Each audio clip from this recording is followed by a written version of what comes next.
안녕하세요. 저는 91년생 여자입니다. 요즘 흔히 제 나이의 사람들을 MZ세대라고 부른다죠. 밀레니엄 세대와 Z세대를 통째로 아울러서는 말입니다. 일과 삶의 균형을 중요하게 여기고 또 타인의 취향이나 다양성 같은 것들을 비교적 더 오픈된 마음으로 인정을 한다고들 하는데 왠지 저는 그 중에 하나에도 해당이 되지 않는 이방인인 것만 같네요.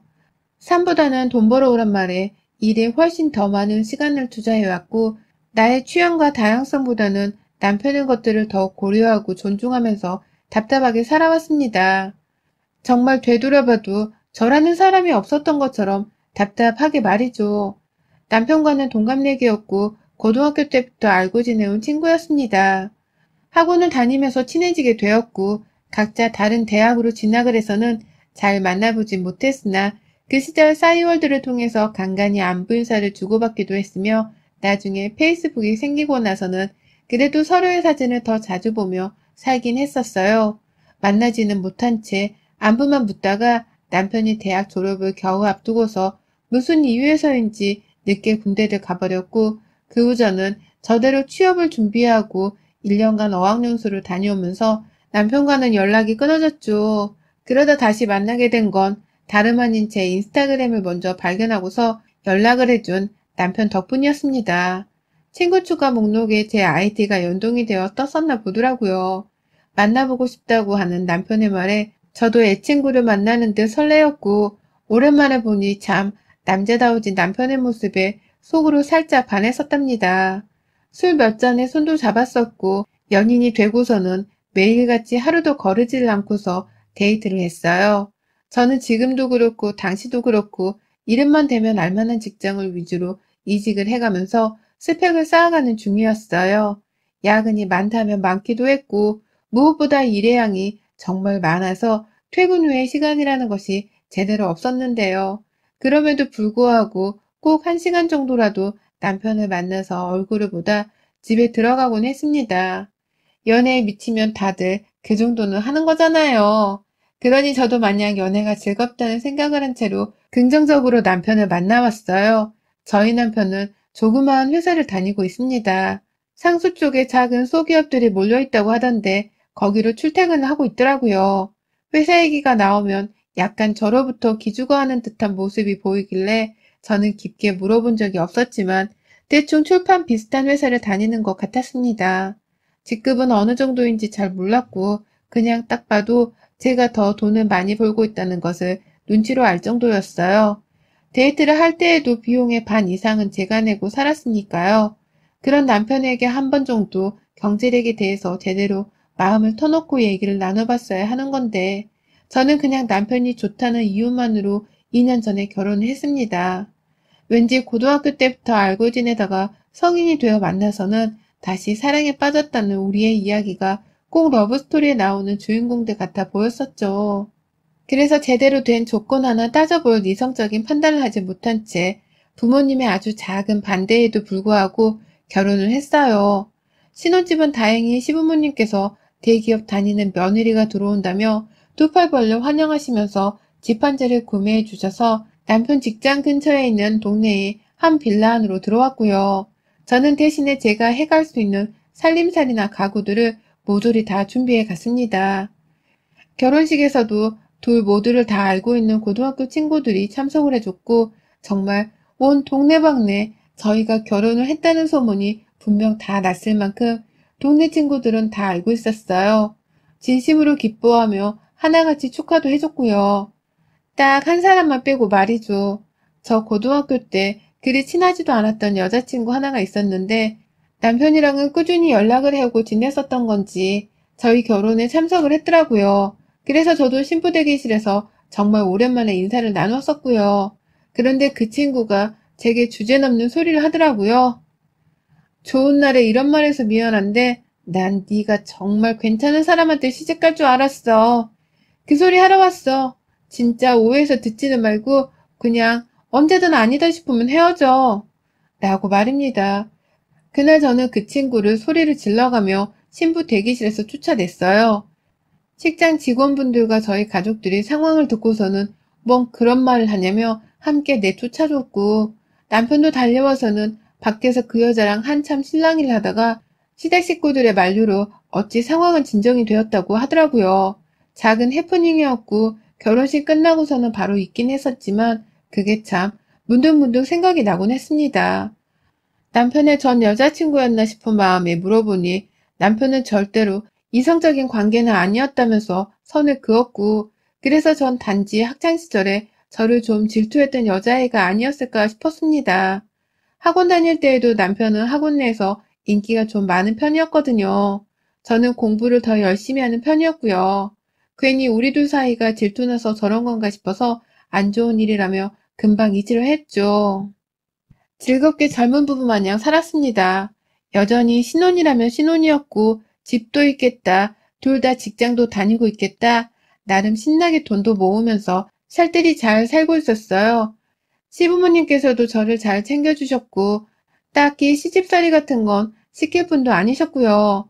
저희 친정부모님도 처음엔 남편의 눈빛이 마음에 안 든다며 살짝 싫어하더니만 이제는 하나밖에 없는 딸아이의 사위라는 이유만으로 제 남동생보다도 더 우선적으로 챙겨주면서 지냈습니다. 양가 부모님의 사랑과 관심을 듬뿍 받으면서 지냈고 저희 부부도 그런 어른들에게 좋은 것으로 보답을 해드려야겠다 싶은 마음에 아이 준비를 결혼 초부터 시작했어요. 그러다가 제가 작년 8월에 임신을 하게 되었고요. 하지만 저의 임신이 불행의 시작이 되었습니다. 그 불행은 아주 서서히 소리 소문 없이 제게로 찾아오고 있었죠. 아이를 가지게 되면서 남편과는 성관계를 조심하려고 했습니다. 제가 살짝 조상기가 보인다면서 주의를 좀 하라고 의사가 말을 해주신 바람에 잔뜩 쫄아 있었거든요. 이런 일은 부부가 함께 조심하면서 서로를 챙겨주면서 한다고 말씀하셨고, 그래서 저 또한 남편이랑 굳게 다짐하면서 뱃속 아기를 잘 지켜내고자 했어요. 일도 조심스럽게 하고 집에서 웬만하면 오래 들어서서 살림을 하려고 하지도 않았습니다. 아이한테 조상기가 있다고 하니 이 정도의 노력은 당연히 엄마로서 해야 한다고 생각했고, 그건 옆에서 지켜볼 남편도 존중해줘야 한다고 생각했어요. 하지만 어느 순간부터 남편은 제가 조금이라도 침대 위에 누우려 하거나 설거지를 끝내자마자 소파에 앉으면 아, 또 앉아? 또 누워? 라면서 제게 꼭 한마디를 거들기 시작했어요. 잘 눕고 잘 쉬라는 의사 말을 듣는 환자는 다름없는 임산부한테 말입니다. 그래서 제가 그럼 네가 설거지 좀 하지 그랬어? 라면서 기분 나쁘지 않게 귀여운 말투로 대답을 하면 남편은 나 일하고 온 거 안 보여? 넌 일하고 돈이라도 더 받잖아. 난 너보다 더 바쁘게 일하는데도 돈을 더 못 받는데 집에 와서 설거지까지 하라고? 라면서 학을 떼더라고요. 임신하기 전에는 살짝 집안일을 하는 것에 귀찮아하고 자신이 왜 제 일을 도와야 하는지 모르겠다는 소리를 하긴 했었습니다. 그래도 결혼 초였고 남편의 말이 귀여워서 잘 타이르며 함께 살림을 하려고 했는데요. 임신을 하고 나니 남편은 굉장히 말 한마디에도 공격적으로 변해갔죠. 조상기 있는 임산부의 살림을 아무것도 도와주지 않는 것은 물론이고 저한테 어느 날부터 나가서 돈 많이 벌어와라. 얘 나오려면 당신이 돈을 많이 버는 것만이 방법이니까. 라고 하면서 저를 마치 돈 벌어오는 기계 마냥 인사를 하더라고요. 난감하고 섭섭하더라고요. 내가 자기 애를 가진 건데 꼭 나를 남의 애를 가진 사람 마냥 차갑고 무뚝뚝이 대하는 남편이 슬슬 미워지기도 했고요. 남편의 눈치에 집안 분위기는 점점 쌀벌해져 갔습니다. 부쩍 설거지를 하기 싫다는 신경질을 부리는 곳에서 갑자기 소리를 지르면서 제 간이 떨어지게 할 만큼의 목소리를 내며 화를 낸 적도 많아졌고 집에 돌아와서는 일이 힘들어 죽겠다면서 자기 상사욕을 한 바가지 하더니만 괜히 앞에서 얼쩡거리는 제가 꼴보기 싫다면서 방에 쳐 들어가라고 라는 말을 하더라고요. 그날 저는 남편의 앞에서 방에 들어가기는커녕 무슨 말을 그렇게 하냐고 대성통곡을 하고서는 덩달아 화를 냈고 남편은 결국 집을 나가버렸어요. 집 나가고 싶은 건 저였는데 어처구니 없게도 남편이 네 목소리 진짜 지긋지긋해 라는 말과 함께 그냥 나가버리더니 외박을 하더라고요. 결혼하고 처음이었고 외박하고서도 처음인 남편의 외박이었습니다. 왜 우리 사이가 아이를 가지고 나서부터 급속도로 악화되어 가고 있는 건지 문제점을 찾고 싶기도 했고 남편에게 제발 저를 존중해달라고 애원도 여러 차례 해봤어요. 뱃속아기가 니피를 가진 애인데 왜 나를 이렇게 힘들게 하냐면서 대성통곡을 한 번에 그치지 않고 여러 번에 걸쳐 했었습니다. 임산부 정서가 정상적일 리가 없는 환경이었죠. 그러다 임신 6개월 차에 저는 유산을 해버렸습니다.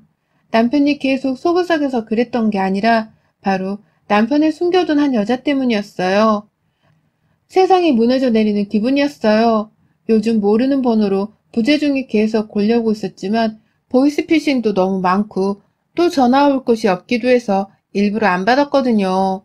그러다 하루는 남편의 핸드폰으로 제가 아닌 다른 여자의 이름이 적힌 채 자기야 사랑해 라고 문자가 날라온 겁니다. 놀라 회사에 있을 남편한테 전화를 했는데 남편은 전화를 받지 않았고 남편 회사로 전화를 걸어봤더니 글쎄 내 남편이 그날 월차를 냈다고 하더라고요. 저한테 말도 없이 자기 혼자서 회사 월차를 내고서는 아침에 출근하는 척 집을 나섰던 것이었습니다. 손발이 부들부들 떨려서 일을 제대로 하지도 못한 채 남편에게 계속 연락을 했어요. 점심때도 저녁 퇴근 시간이 되어서도 정말 수시로 말이죠. 그러다 남편이 저 퇴근한 걸 아는 건지 전화를 받더니만 대뜸 아, 진짜 짜증나게 왜 자꾸 전화야? 라며 화를 내더라고요. 그러니 저도 열이 받아서는 나한테 말도 없이 월차를 내고선 지금 어디에 있냐며 막 따져 물으니 옆에 웬 여자가 빡쳤냐고 물어보는 소리와 함께 전화가 뚝 끊겨버렸습니다. 심장이 벌렁벌렁 뛰기 시작했고 설마 나한테 문자를 보낸 수지라는 여자와 같이라도 있는 건지 그 여자한테 말하라는 걸 나한테 잘못 문자를 보내서 연락을 못한 건가 싶기도 하고 하루 종일 그 여자랑 보란 듯이 나를 엿먹이며 둘이서 뒹굴었나 싶기도 해서 정말 미칠 노릇이었어요. 뱃속아기를 생각해서 진정을 해야 했는데 이러한 상황에서 이성을 찾고 진정할 수 있는 사람이 얼마나 되나 싶었습니다. 그리고 그날 남편은 보란 듯이 외박을 하고서는 새벽 2시가 넘어 들어왔고 다음날 출근하는 길에 어떻게 된 거냐며 아침 일찍 일어나 아침까지 차려놓고선 물어봤어요. 평소 아침은 죽어도 먹고 출근을 해야 한다 해서 결혼 후 내내 남편 아침은 차려줬거든요. 그런데 남편이 제게 이혼 소리를 내밀더라고요. 이혼을 해달라면서 말이죠. 자신은 언제까지 뱃속아기를 생각하면서 성관계도 못 가지고 또 마음이 가지도 않는 아이의 아빠로 살고 싶지가 않다는 말을 하며 다짜고짜 제 임신 6개월 만에 이혼 통보를 해왔습니다. 외박을 한 후 바로 그날 아침에 벌어진 일이었어요. 당연히 저는 여자가 있었던 거냐면서 남편을 물고 늘어졌고 어제 수지라는 그 여자 목소리였냐며 캐물었더니 남편은 오히려 제가 상관할 바가 아니라면서 저를 일방적으로 무시했습니다. 제가 눈물을 흘려도 질린다며 쳐다봤고 아이는 어떡하냐는 말에 나중에 생각하자 라며 그냥 출근을 해버렸어요. 당분간 시댁에 있을 거라면서 짐가방까지 그 새벽에 다 싸서는 아침에 출근하며 나가더라고요. 저한테는 한 달 안에 비워줬으면 좋겠다고 그러니 제가 결혼하며 준비해온 가구며 살림살이들을 그 안에 다 빼서 가져가도 좋다고 하면서 말이죠. 정말 하루아침에 남편의 외도 의심도 모자라 이혼까지 해야 하는 최악의 상황에 배가 아파오는 줄도 몰랐습니다. 그 와중에 어떻게든 출근을 해야겠다며 정신을 잃은 듯 집을 나섰는데 부재중 전화가 또 울리더라고요. 본능적으로 남편의 상간녀가 아닐까 하는 생각이 들었어요. 그리고는 전화를 받았죠. 수지씨? 라고 하니 뜸을 들이다 저 아세요? 라고 묻더라고요.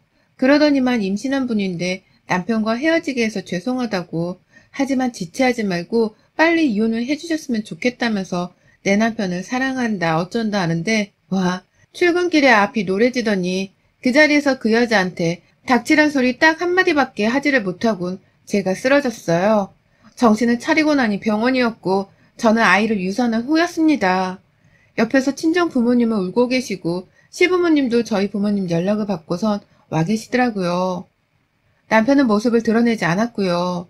친정엄마가 남편은 왜 안 오냐고 시부모님께 물어보는데 우리 시부모님도 남편의 이혼 계획을 이미 알고 계셨더라고요. 아, 뭐 일이 바쁜가 보죠. 라고 하면서 애를 잃은 애비한테 전화조차 하지를 않고 그렇다고 미안한 기색 하나 없이 그냥 정숙마냥 그 자리를 지키고 서 있는데 정말 딴 사람들인 줄 알았습니다.